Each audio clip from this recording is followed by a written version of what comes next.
Halo Shalom saudara sekalian yang dikasihi Tuhan. Kembali kita akan sebentar lagi bersaat teduh. Saya berharap kesempatan yang istimewa ini benar-benar membawa saudara semakin mengalami pertemuan pribadi dengan Tuhan.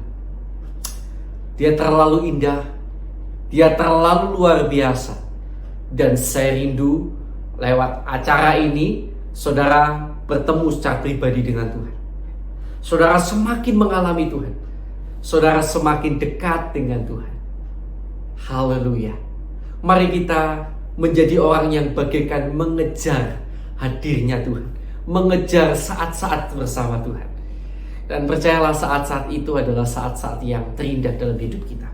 Ada kepuasan yang tak terkatakan dalam jiwa kita. Karena memang Dialah yang mampu memenuhkan segala yang kita inginkan. Segala apa yang kita rasa kurang dalam jiwa kita, jawabannya ada dalam Yesus. Mari kita akan mendekat pada Tuhan.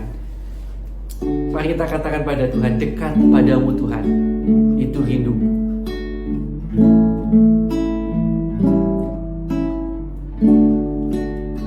Dekat padamu, itu rinduku.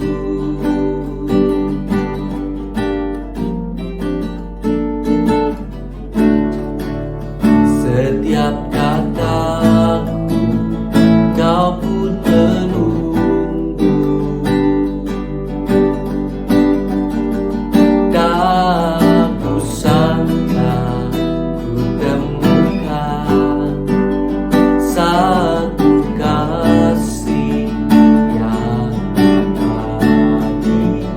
Diriku datang dan ku bawa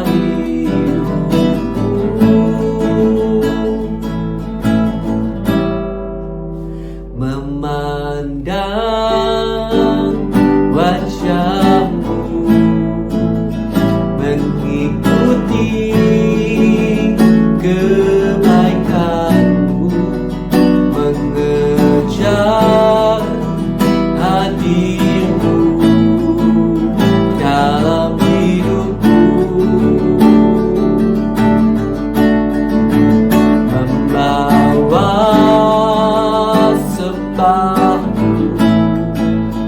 menyatakan kebesaranmu, mengejar hadirmu dalam hidupku.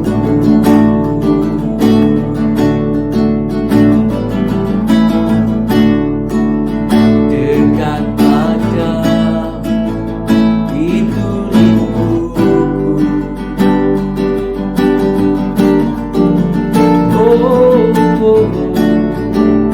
setiap kata kau pun menunggu.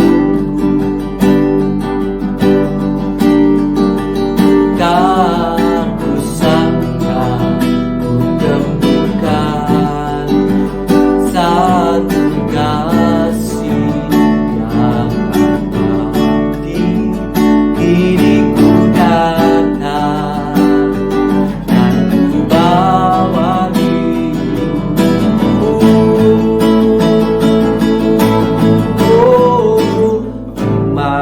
memandang wajahmu, mengikuti kebaikanmu, mengejar hadirmu dalam hidupku, membawa sebabku, menyatakan kebesaranmu, mengejar hadirmu di dalam hidupku,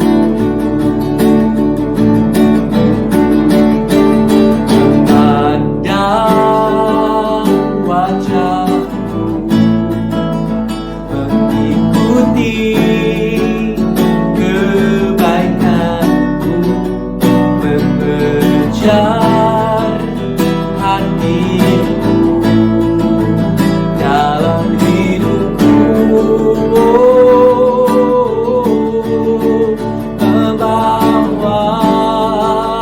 sembahku menyatakan kebesaranmu, mengejar hatimu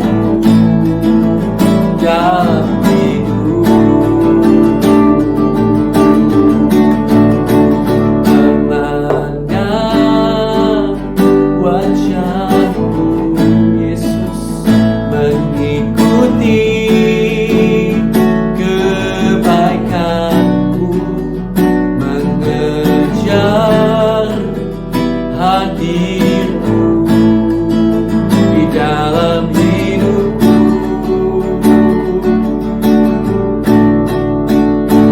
membawa sembahku, menyatakan kebesaranmu, mengejar hadirmu dalam hidupku,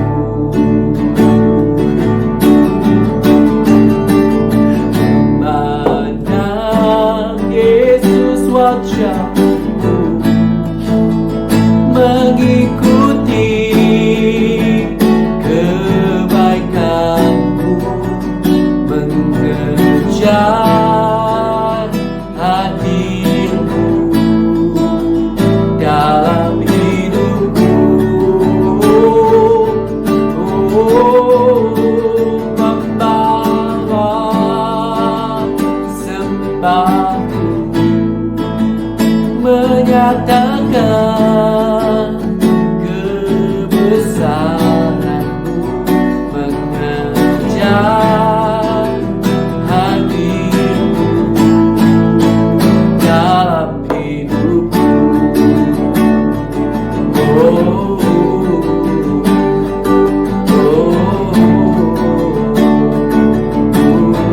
Yesus,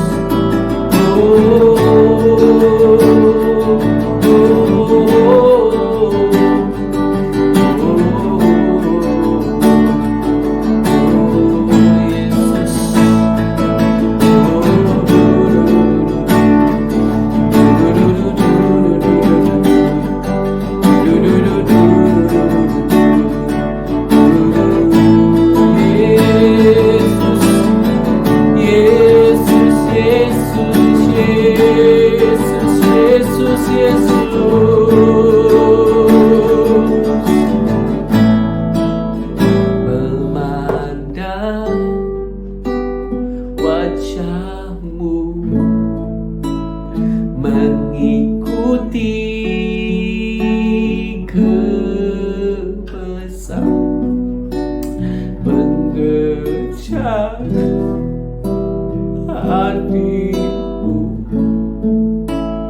dalam hidupku,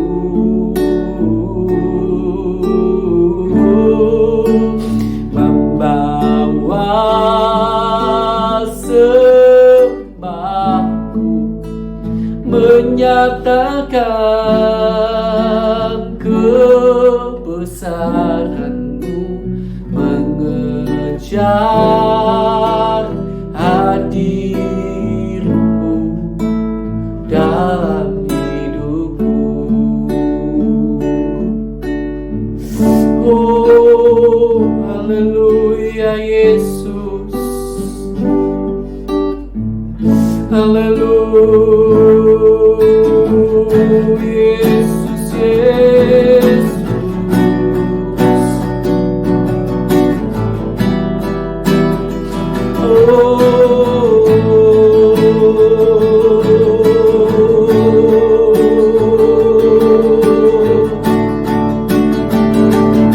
Haleluya Yesus,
rasakan kuasa yang tak terbatas.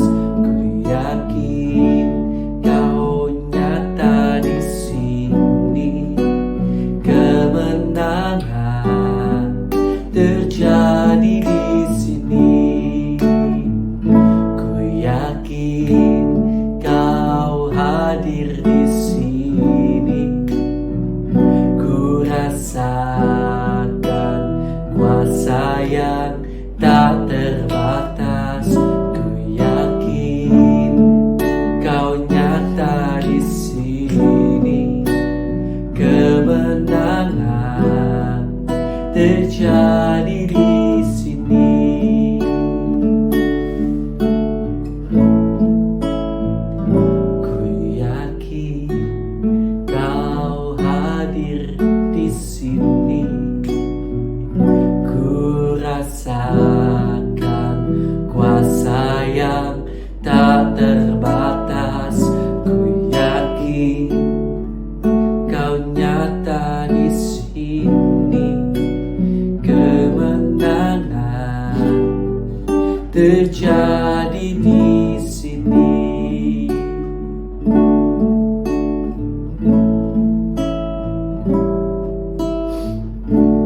Ku menyembah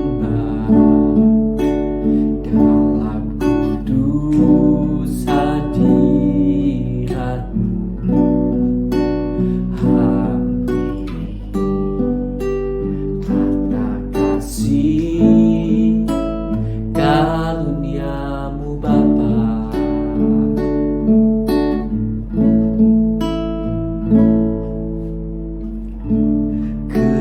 Kekuatanku hanya dalam hadirat-Mu, Yesusku, ya. Hanya Kaulah segalanya.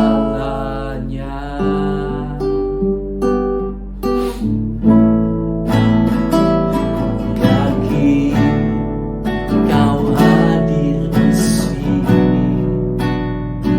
Ku rasakan kuasa yang tak terbatas. Ku yakin Kau nyata di sini. Kemenangan terjadi di sini.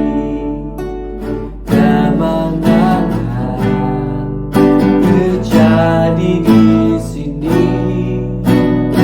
Kemenangan terjadi di sini.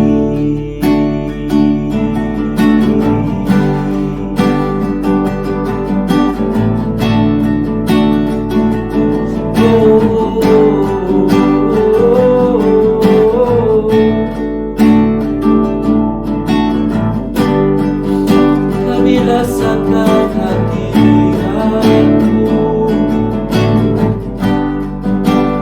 dan damai-Mu, Tuhan.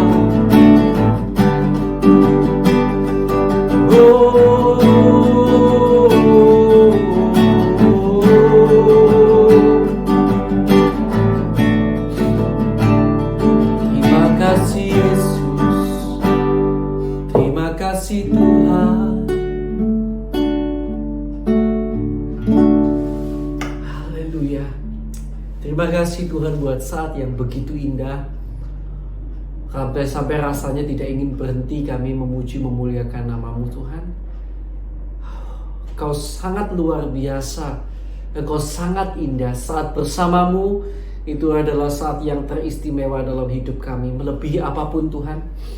Dan kami sangat berterima kasih kepadamu buat saat-saat yang masih Tuhan berikan untuk kami boleh bersama-sama datang kepada Tuhan, merasakan hadirat Tuhan, tinggal dekat dengan Tuhan. Terima kasih Tuhan. Sekarang sebentar kami akan membaca firman.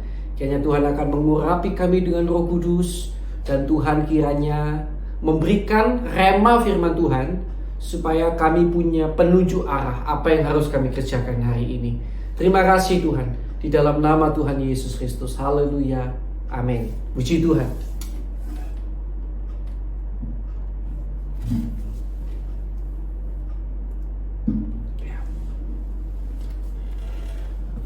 Baik Bapak Ibu, Saudara yang dikasih Tuhan, hari ini tanggal 16 ya, tanggal 16 Juli, kita sudah sampai pada Matius pasal yang ke-21.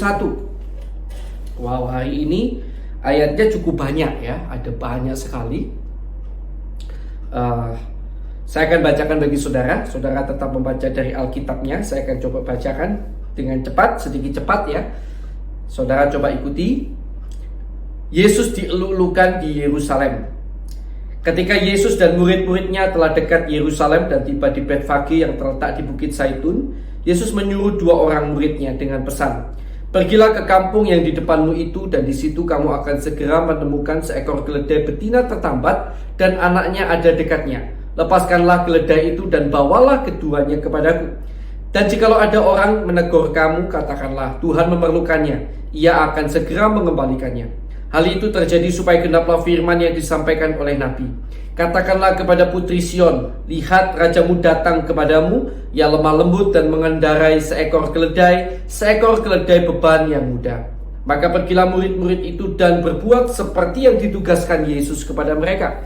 Mereka membawa keledai betina itu bersama anaknya, lalu mengalasinya dengan pakaian mereka, dan Yesus pun naik ke atasnya. Orang banyak yang sangat besar jumlahnya menghamparkan pakaiannya di jalan. Ada pula yang memotong ranting-ranting dari pohon dan menyebarkannya di jalan. Dan orang banyak yang berjalan di depan Yesus dan yang mengikutinya dari belakang berseru, "Hosana bagi anak Daud, diberkatilah dia yang datang dalam nama Tuhan, Hosana di tempat yang maha tinggi." Dan ketika ia masuk ke Yerusalem, gemparlah seluruh kota itu, dan orang berkata, "Siapakah orang ini?" Dan orang banyak itu menyambut, "Inilah Nabi Yesus dari Nazaret di Galilea." Yesus menyucikan bait Allah. Lalu Yesus masuk ke bait Allah dan mengusir semua orang yang berjual beli di halaman bait Allah. Ia membalikkan meja-meja penukar uang dan bangku-bangku pedagang merpati, dan berkata kepada mereka, "Ada tertulis, rumahku akan disebut rumah doa, tetapi kamu menjadikannya sarang penyamun." Maka datanglah orang-orang buta dan orang-orang timpang kepadanya dalam bait Allah itu, dan mereka disembuhkannya. Tetapi ketika imam-imam kepala dan ahli-ahli Taurat melihat mujizat-mujizat yang dibuatnya itu, dan anak-anak yang berseru dalam bait Allah, "Hosana bagi anak Daud," hati mereka sangat jengkel. Lalu mereka berkata kepadanya, "Engkau dengar apa yang dikatakan anak-anak ini?" Kata Yesus kepada mereka, "Aku dengar. Belum pernahkah kamu baca dari mulut bayi-bayi dan anak-anak yang menyusu engkau telah menyediakan puji-pujian?" Lalu ia meninggalkan mereka dan pergi keluar kota ke Betania dan bermalam di situ. Yesus mengutuk pohon ara.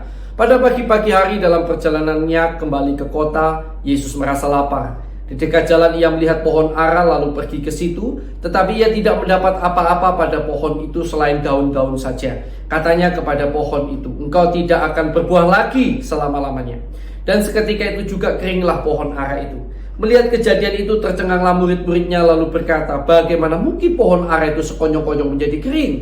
Yesus menjawab mereka, "Aku berkata kepadamu, sesungguhnya jika kamu percaya dan tidak bimbang, kamu bukan saja akan dapat berbuat apa yang kuperbuat dengan pohon ara itu, tetapi juga jikalau kamu berkata kepada gunung ini, beranjaklah dan tertampaklah ke dalam laut, hal itu akan terjadi. Dan apa saja yang kamu minta dalam doa dengan penuh kepercayaan, kamu akan menerimanya."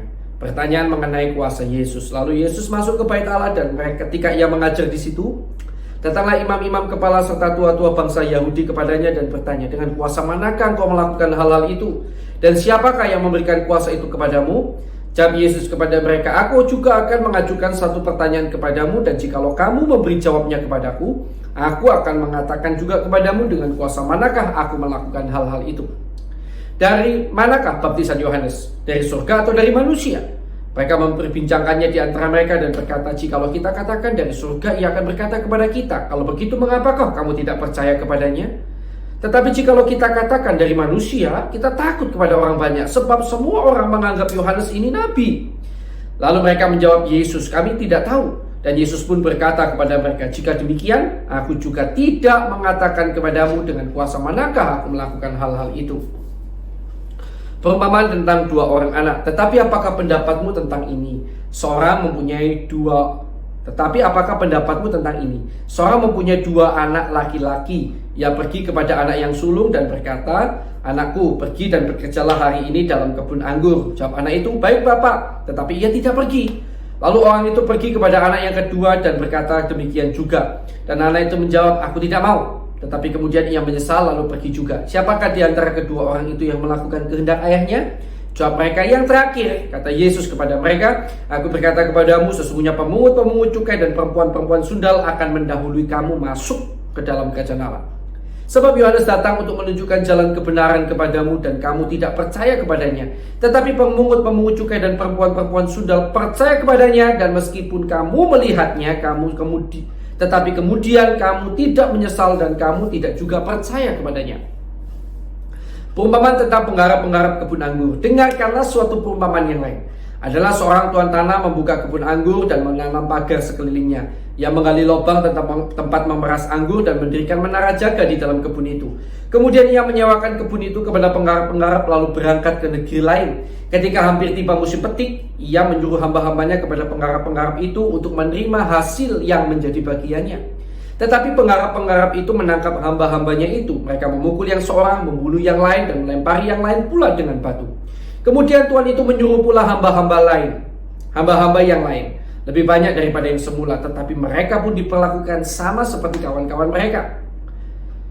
Ya, akhirnya ia menyuruh anaknya kepada mereka, katanya, anakku akan mereka segani. Tetapi ketika penggarap-penggarap itu melihat anaknya itu, mereka berkata seorang kepada yang lain, ia adalah ahli waris, mari kita bunuh dia supaya warisannya menjadi milik kita. Mereka menangkapnya dan melemparkannya keluar kebun anggur itu, lalu membunuhnya. Maka apabila tuan kebun anggur itu datang, apakah yang akan dilakukannya dengan penggarap-penggarap itu? Kata mereka kepadanya, ia akan membinasakan orang-orang jahat itu, dan kebun anggurnya akan disewakannya kepada penggarap-penggarap lain yang akan menyerahkan hasilnya kepadanya pada waktunya. Kata Yesus kepada mereka, belum pernahkah kamu baca dalam kitab suci, batu yang dibuang oleh tukang-tukang bangunan telah menjadi batu penjuru. Hal itu terjadi dari pihak Tuhan, suatu perbuatan ajaib di mata kita.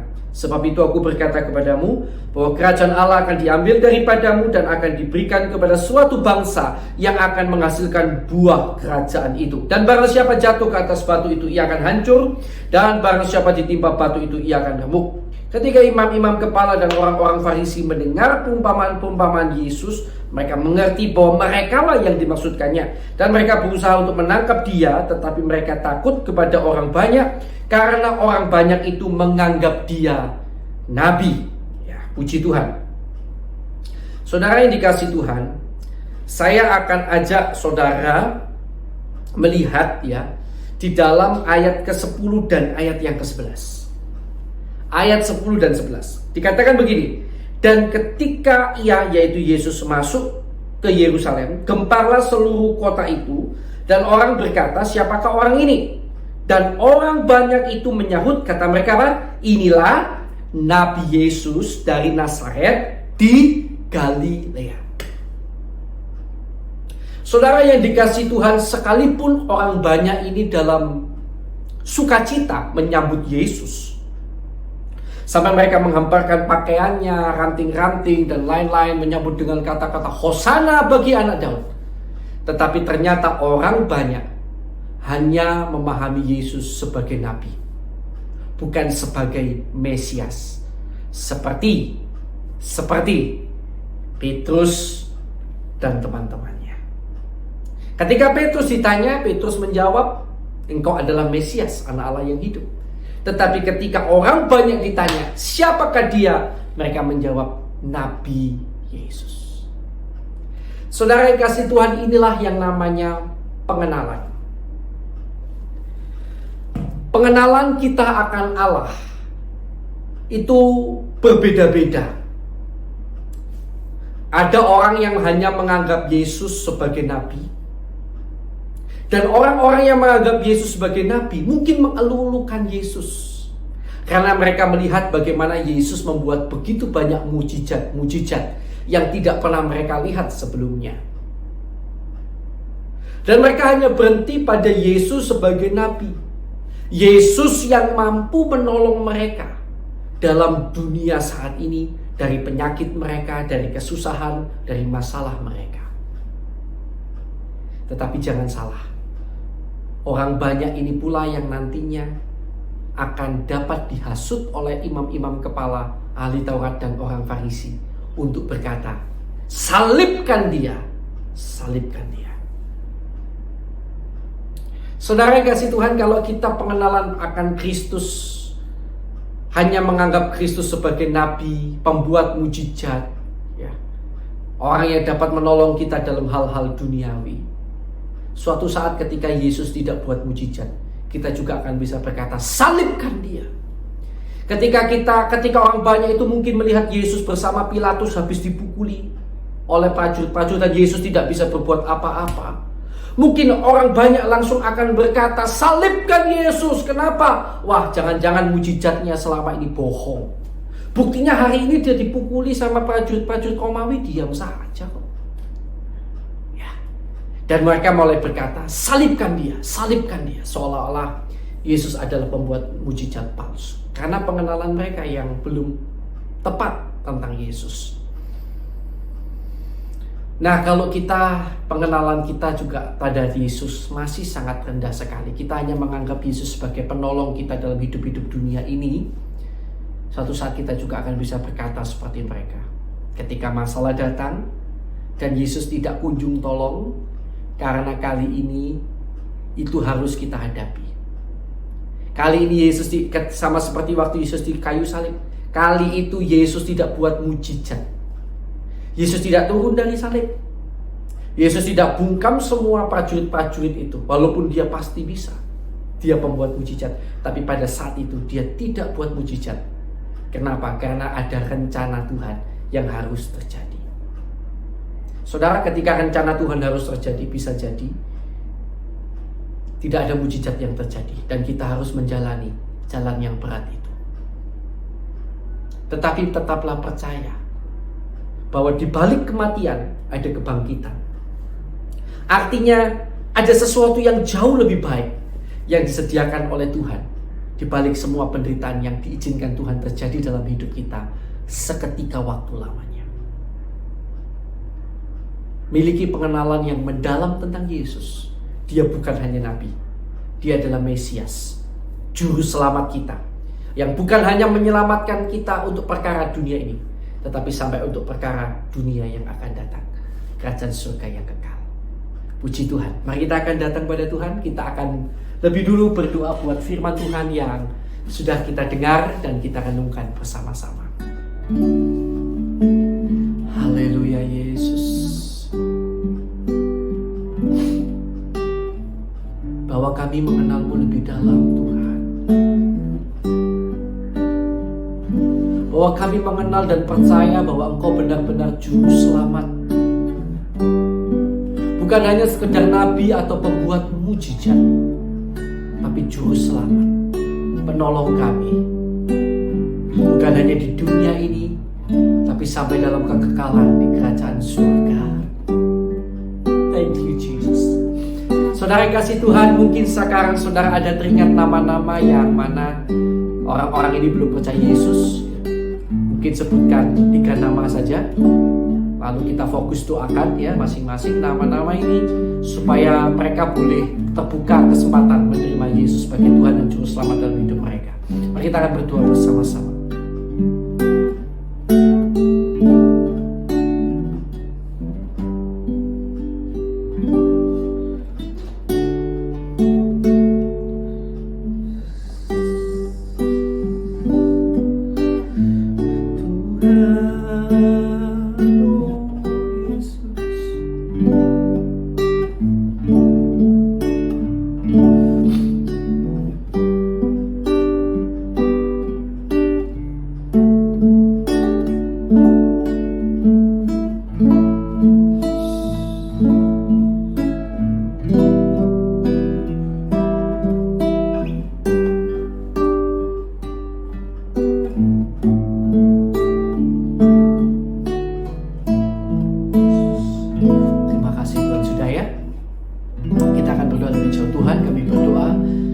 Saudara-saudara seiman kami, teman-teman kami yang hari-hari ini menderita karena nama Kristus, karena firman kebenaran.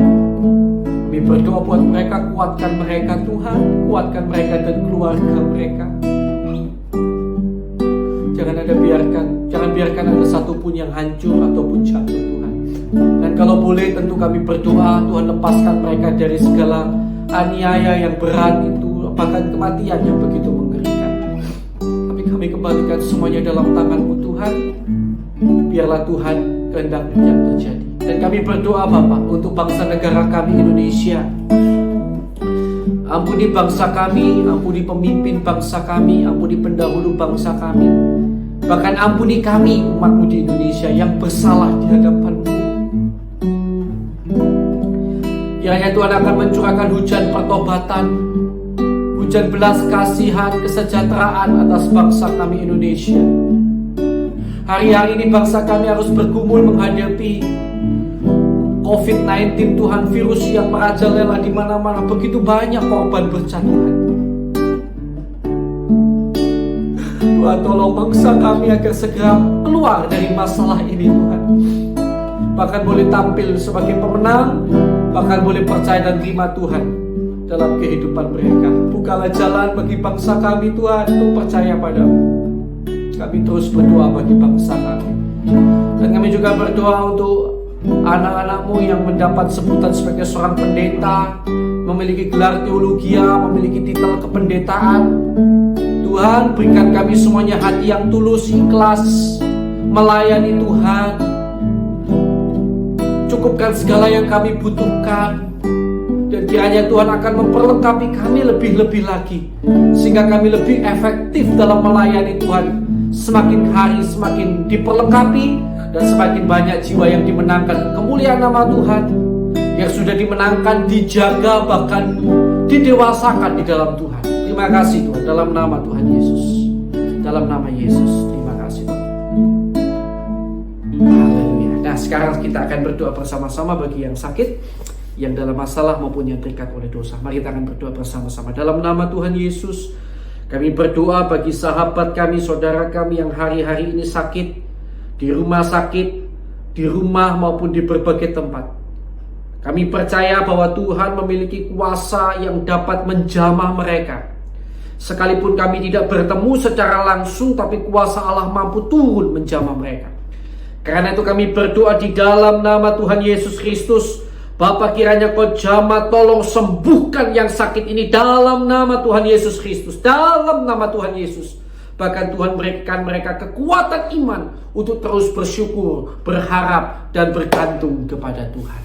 Terima kasih Tuhan. Kami juga berdoa untuk yang dalam masalah. Hari-hari ini ada banyak orang dalam masalah-masalah pekerjaan, masalah masa depan, hidup nikah, dan lain sebagainya. Tuhan, kami percaya sebagaimana janji firman-Mu bahwa Engkau telah menyediakan jalan keluar bagi kami. Engkau Allah yang setia. Kiranya Tuhan tunjukkan jalan keluar itu bagi kami. Dan bahkan kiranya Tuhan berikan kami kekuatan. Setiap orang yang dalam masalah kiranya diberikan kekuatan untuk mampu berjalan menuju jalan keluar yang sudah Tuhan tunjukkan, yang sudah Tuhan bukakan. Kiranya Tuhan tolong berikan kekuatan untuk mampu berjalan sampai akhir, sampai melihat kemuliaan Allah dinyatakan di dalam hidup mereka. Di dalam nama Tuhan Yesus Kristus, dalam nama Tuhan Yesus. Dan Bapa, kami juga berdoa bagi yang terikat oleh dosa. Terikat oleh dosa apapun Tuhan. Dosa kenajisan, dosa-dosa yang tersembunyi, dosa menipu, bahkan dosa-dosa yang membuat anak-anak-Mu saat ini sakit. Tuhan, kami berdoa di dalam nama Tuhan Yesus Kristus, segala kuasa iblis yang mengikat sehingga anak-anak Tuhan tidak mampu lepas dari dosa, kami ikat, kami patahkan, kami usir Kau keluar dalam nama Tuhan Yesus Kristus. Dalam nama Yesus. Jiwa-jiwa ini milik Tuhan. Jiwa-jiwa ini Tuhan punya dalam nama Tuhan Yesus. Tuhan, kiranya benar-benar Kau melepaskan kami dari belenggu dosa dan membawa kami hidup bagi kehendak-Mu dalam nama Tuhan Yesus. Dalam nama Tuhan Yesus. Terima kasih Tuhan. Nah saudara, sidang jemaat, Bapak Ibu sekalian, saudara mungkin ada pergumulan doa pribadi ya. Kita akan doa sama-sama, pribadi lepas pribadi. Saya beri kesempatan, saya beri waktu.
Baik, saudara ya, kita akan berdoa sama-sama. Saya akan berdoa berkat bagi kita semuanya. Bapak Ibu, saudara yang dikasih Tuhan, di dalam nama Allah Bapa, Allah Anak, Allah Roh Kudus, dalam nama Tuhan Yesus Kristus, diberkatilah kiranya usaha pekerjaan saudara hari ini, diberkatilah kiranya keluarga saudara, diberkatilah kiranya pelayanan saudara. Kiranya semakin hari dalam segala hal kita semuanya bersama seisi rumah tangga kita mempermuliakan nama Tuhan. Di dalam nama Tuhan Yesus Kristus, Tuhan memberkati kita semuanya. Haleluya. Amin. Puji Tuhan. Selamat beraktivitas. Tuhan Yesus memberkati.